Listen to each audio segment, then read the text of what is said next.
ಅಳಕ್ಕಾಗ್ತಾ ಇಲ್ಲ, ವಿರೋಧಿಸಕ್ಕಾಗ್ತಾ ಇಲ್ಲ. ಆ ಪ್ರಾಣಿ ಮಾಡಿದ ತಪ್ಪಾದ್ರೂ ಏನು? ಹಾಲು ಕೊಟ್ಟಿದ್ದೇ ತಪ್ಪ?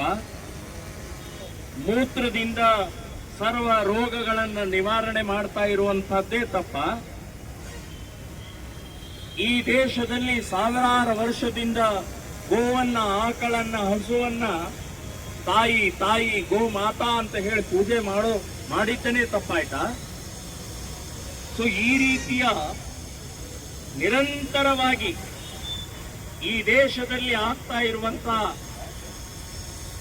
ಗೋಹತ್ಯೆಯ ನಿಲ್ಲಿಸಕ್ಕೆ ಎಲ್ಲರೂ ಪ್ರಯತ್ನ ಮಾಡಿದರು. ಸಾಧು ಸಂತರು, ಸ್ವಾಮೀಜಿಗಳು, ಸಾಹಿತಿಗಳು, ಹಿಂದೂ ಹೋರಾಟಗಾರರು. ಸೊ ಎಲ್ಲರ ಪ್ರಯತ್ನ ಇದ್ರೂ ಕೂಡ ಇನ್ನೂ ನಿರಂತರವಾಗಿ ನಡೆಯುತ್ತೆ ಅಂತಂದ್ರೆ ಸಂವಿಧಾನ ವಿರೋಧಿ. ಡಾಕ್ಟರ್ ಅಂಬೇಡ್ಕರ್ ಸಂವಿಧಾನದಲ್ಲೇ ಬರೆದಿದ್ದಾರೆ, 48ನೇ ವಿಧಿ ಏನ್ ಹೇಳುತ್ತೆ? ಯಾವುದು ಕೃಷಿಗೆ, ಒಕ್ಕಲತನಕ್ಕೆ